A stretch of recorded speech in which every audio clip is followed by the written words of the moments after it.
that we say, oh, I don't think I can do, or maybe it's not a good day to do this, da-da-da-da-da-da. It's language that doesn't take you anywhere. Another word that people use that they could is upgrade is when you spend money on your education, you spend money on this, you spend money on this. Why not don't spend anything anymore, just invest everything. Because when you invest, you get a return. Wow. When you spend something, it's all gone. And someone would say, oh, I really enjoyed being with you today. Yeah, I think you're really a good investment for me. I say, oh, thank you. So we're all day long, when you start talking about want this, you're saying, I lack this, I lack this, I lack this. Well, good, what are you going to do about it? You have free will, make a choice. So how do you upgrade this I want that? And many people that are in the wanting stage never get what they desire. Right. So upgrading to, I use the word I desire. I desire. I actually eliminated the word want a few years ago entirely from my language.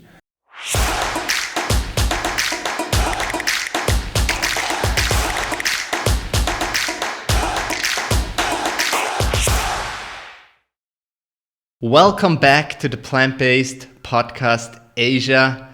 I'm your host, Nick, and today we have a very, very valuable guest at the show. His name is John Michael-Schmidt. He's been living here in Thailand, Chiang Mai, for over 20 years. And today we're going to be talking about his amazing journey, about a topic that he is very passionate about, and myself too, which is conscious language. We're going to be talking about holistic health and, as usual, about the big vision in life.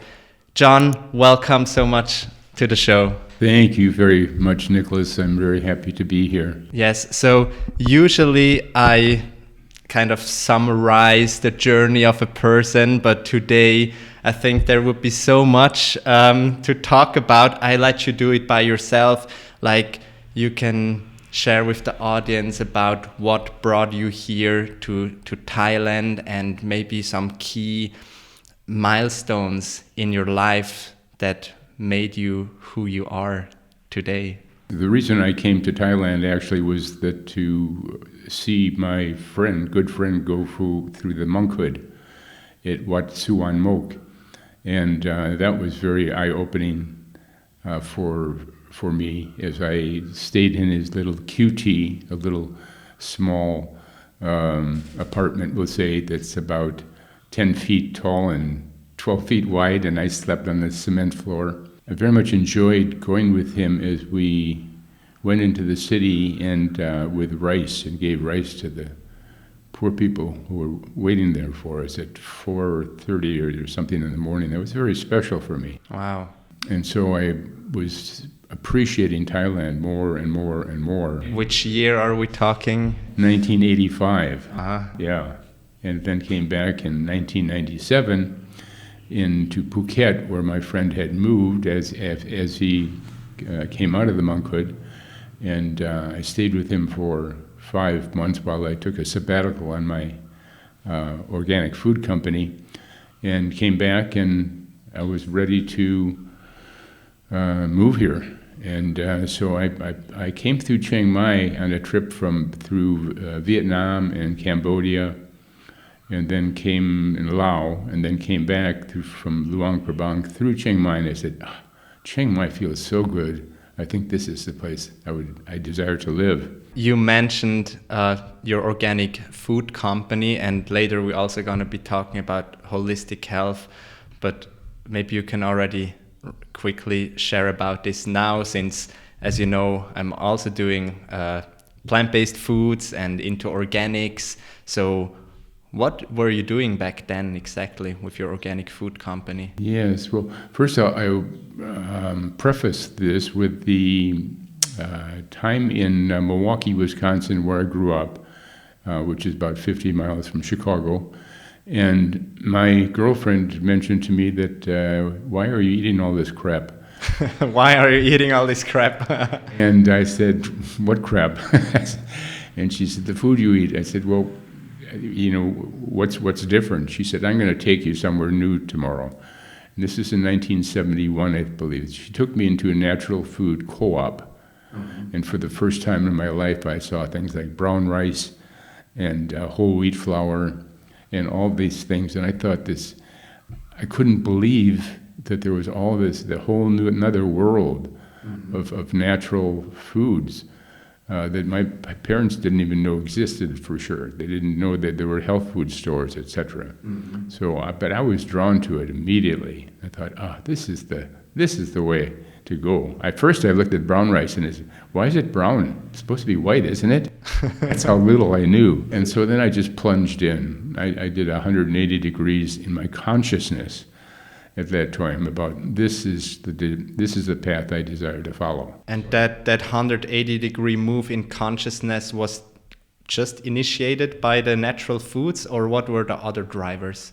That was the initiator. Oh, interesting. And then from that point on, I thought, gosh, I'd really like to go into the natural food industry. I discovered there was a natural food industry, which I didn't know about before. And again, this is in the 70s, and when people were just becoming aware for the first time of much of this. So as I became more aware of it, I interviewed with the company, and they were very interested in me, but didn't have an opening.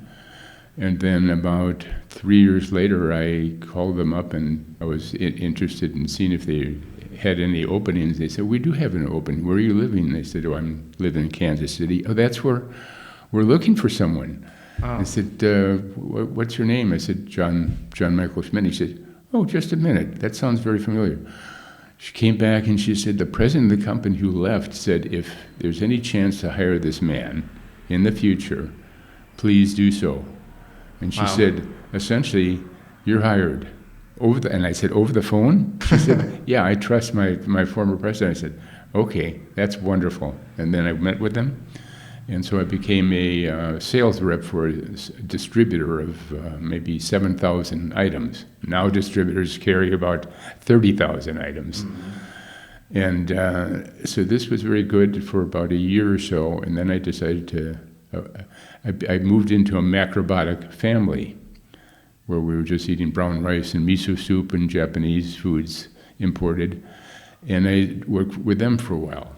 And I thought, oh, this is great. And then I thought, I think I'm ready to maybe start my own company, but I wasn't quite sure of myself. So at that same point, I was living in Asheville, North Carolina, working with a macrobiotic company, and I met this man named Bob Stevens, who taught this very interesting concept called conscious language.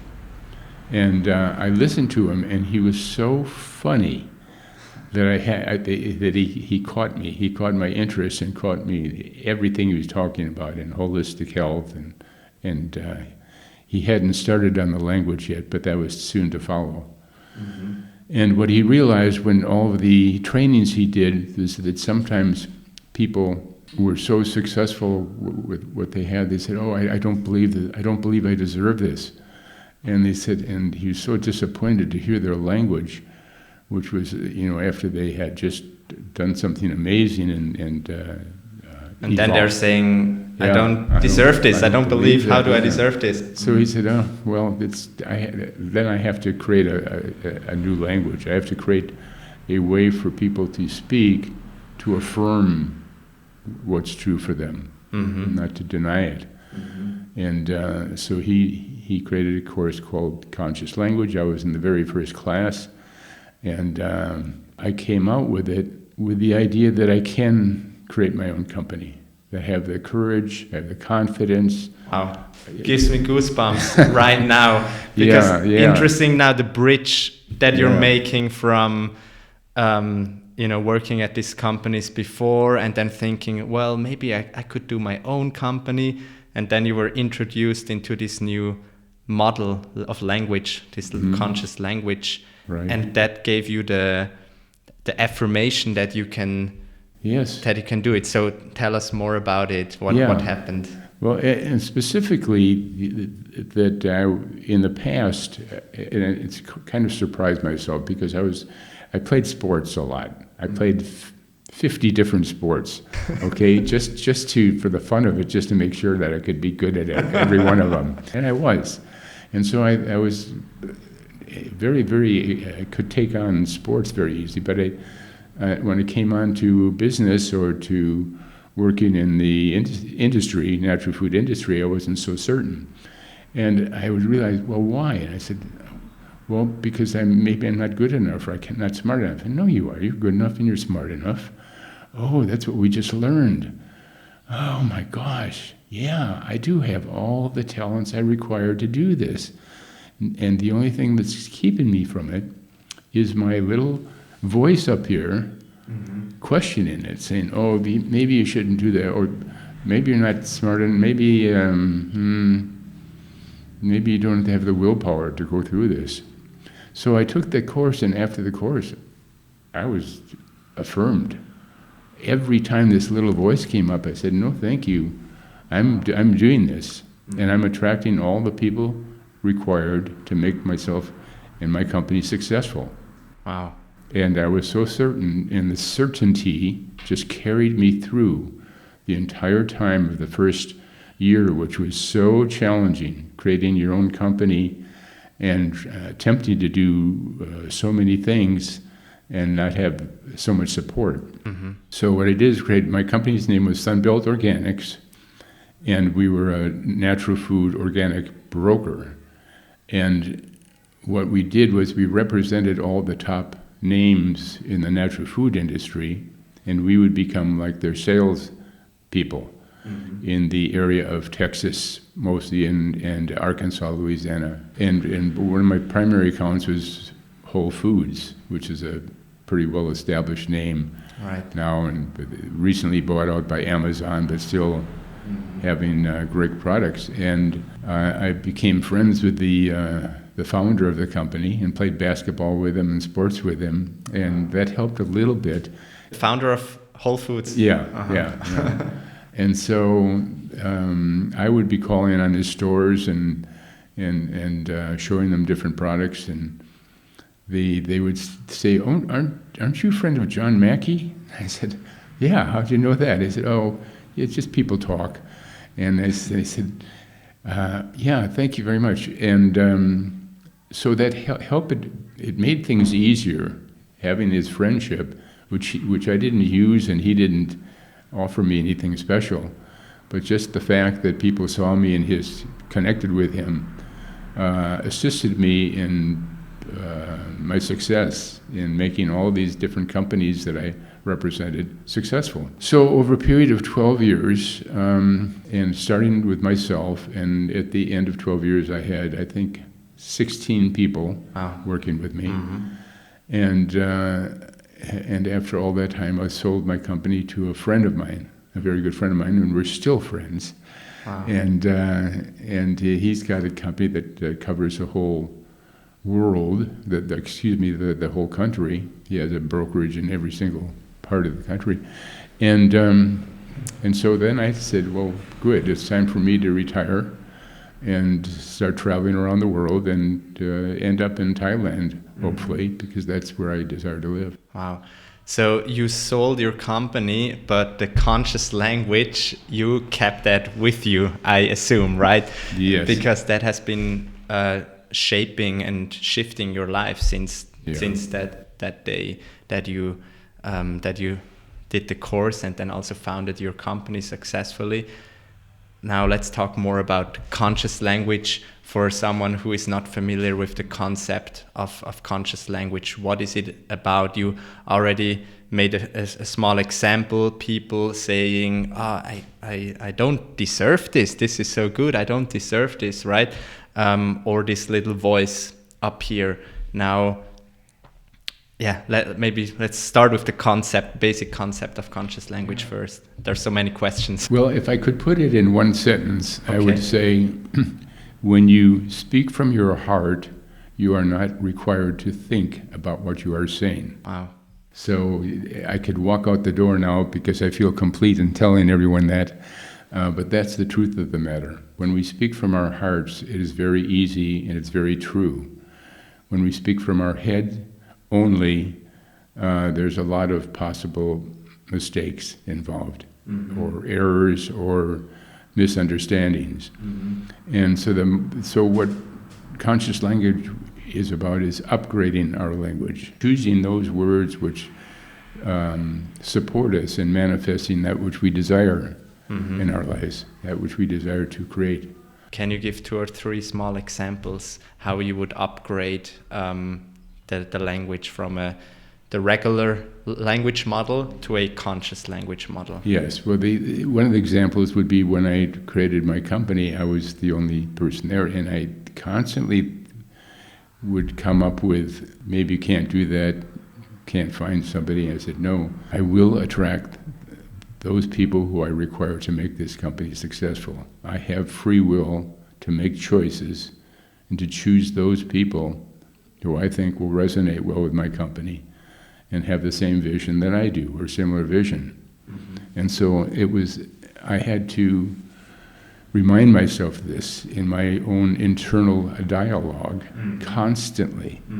It was I was so amazed to see how easy it was to come up with negative sentences, and I thought, oh no, this doesn't work, John, anymore. You can't do these negative sentences because they don't take you to the direction that you desire to go to. It requires a lot of self-awareness, right? Because every time this voice is coming up, and it certainly comes up in every person multiple times during the day, how did you succeed catching that voice? Simply by knowing that I have free will to make a choice, new choices, any time, any week, any month, any year, but actually any hour, any minute, any second.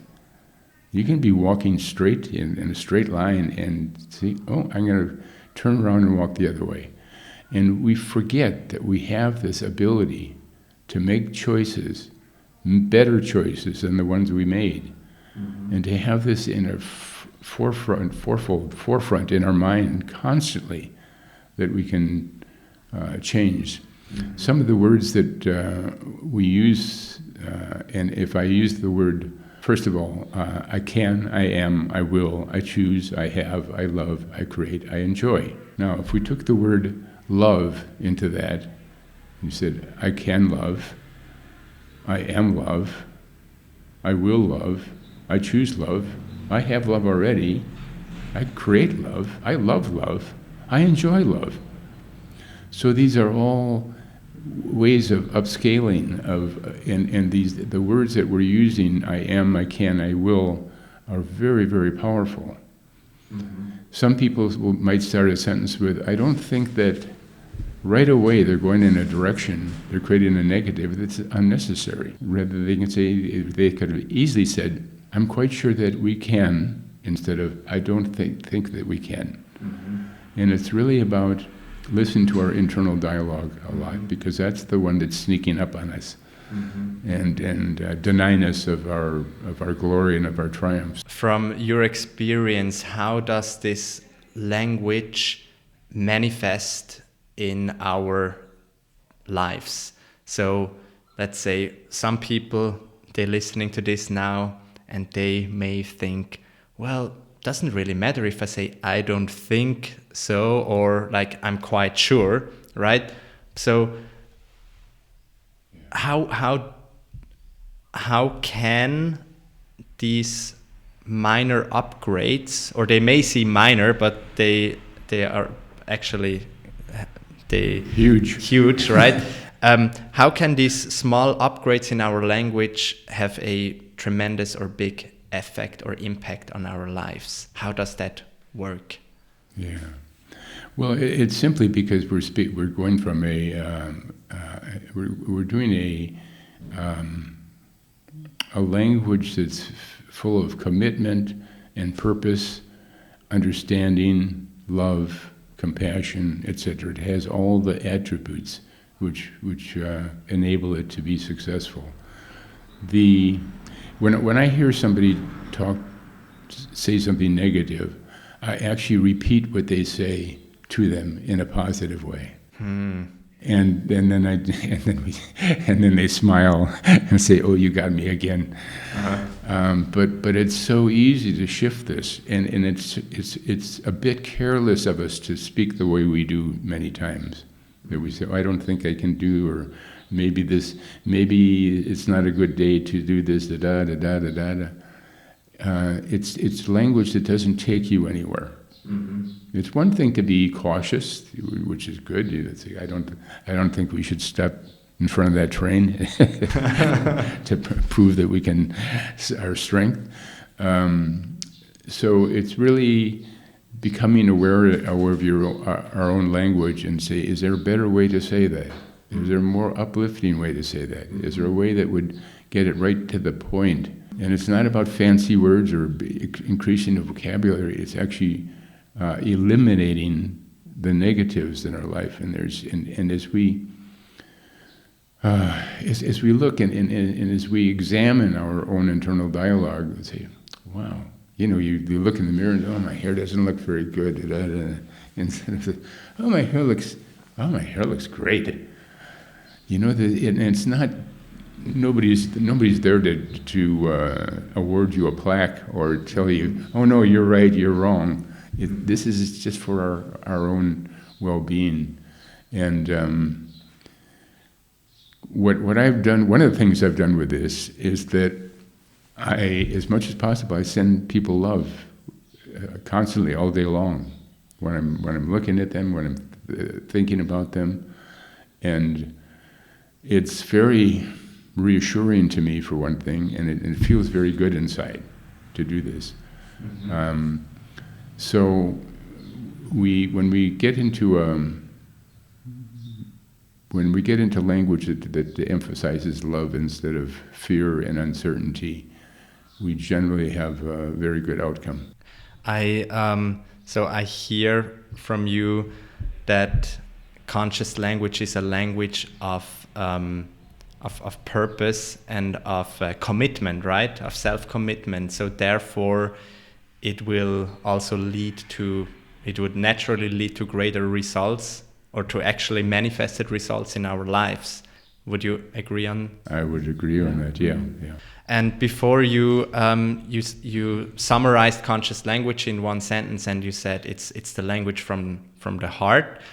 Now, what does the brain do? Because we still do have a brain and we still use it. So what is the connection here between the brain and the heart? And maybe even if we talk in a business context, right, where we go into our meetings and our daily routine, daily lives, like where we may have to make informed decisions and communicate with people. How do we incorporate this, and how do we find the harmony and the balance between these? Practice. The one thing I've been doing just recently that I've been talking about for years and learning about is speaking into the mirror, and just speaking into your reflection, mm-hmm. and watching your expressions as a result of the words that you're saying. Wow. It's a powerful practice. Yeah, it is powerful, very powerful, more powerful than I had imagined. So there's so many ways. There's also just getting permission from people. So if I have a conversation with you, I might request permission to upgrade your language during our conversation, if you're willing. Mm-hmm. Not as a way to correct anything, just to show you there's another way to express something. Mm-hmm. And that's what I've been focusing on for the most part. Again, to the question about, like, would you say then thinking, if we think too much or we overthink and then we communicate, that wouldn't bear much fruit, versus then to going inside our heart and communicate directly from there? Or do we need both to communicate? Well, we need our left brain to is a pointer to go in the direction that we're going to. The love and the emotion that we have is the feeling behind everything, mm-hmm. and what we're speaking is what we're attempting to express, comes from the left brain pretty much. And it's really a question of listen to your own talk, because many times we speak and we're not really listening to it. We're just rattling on, and it sounds good to us because we're used to talking that way. And I have a friend that another Nick, that talks, and he's very, very good in ways, but he'll talk in very limiting language that he doesn't even understand. So much of the language that we're speaking about, it has so many limitations and restrictions on it that it's hard to get, it's difficult to imagine the success using these, repeating these, oh, I don't think I can do this, or, because these statements are definitely from the head. They're not from the heart. I can't, I won't, this is... So for people listening to this now and they're feeling inspired to make a first little shift and a first upgrade in their language, how should they start? Yeah, I like the idea of looking in a mirror and speaking, but in addressing to what you're saying, I would say that to listen to see if there words that are limiting are words like want and need. Okay. Limiting. Yeah. Limiting these words. Need is a little limiting because it's not specific, and if somebody's talking, and I would say, well, are you needy? Oh, I'm not needy. Oh, well, you use the word need a lot. So how do you upgrade what need? What do you really require? What do you require? You require air to breathe, and you require certain things in life, and it's more specific. Okay, and the qualities of conscious language are first person, here and now, speak with specificity, and speak with feeling. Speak with feeling. Feeling, yeah. So speak from your heart, and if possible, speak with an outcome. Right. And once we start speaking from our heart and seeing that many times we lack specificity. If we say, I want this, I want this, I want this, I want this, when? How? There's this, it's I want. What you're saying, you're affirming lack. If you look in the dictionary, the word want also means lack. So we're all day long, when you start talking about want this, you're saying, I lack this, I lack this, I lack this. Well, good, what are you going to do about it? You have free will, make a choice. Oh, okay, yeah, okay, thanks. So how do you upgrade this I want that? Because this is probably one of the things that people use the most. Mercilessly. And yes, exactly. And many people that are in the wanting stage never get what they desire. Right. So upgrading to, I use the word I desire. I desire. I actually eliminated the word want a few years ago entirely from my language. You don't use it at all? I don't use it at all. It might slip out on occasion, but I like I desire, which means of the stars or of the Father. And I choose. I choose is employing your free will to make a choice. That's specific. Right. Okay, so if we say that we desire Swiss cheese to be the #1 cheese company in 2024. So then you could question, how are you going to do that? What choices will you make to ensure your success? And to let go of all the limiting factors, unless they're real, and then address them. But the constant thing that I run into is a lack of specificity. If somebody says, you could say I want a new car, and I'm going to choose a car next weekend, and I'm looking for a red car, and probably 3 years old. Now that's the more specific we get, the more we get close to manifesting that which we desire.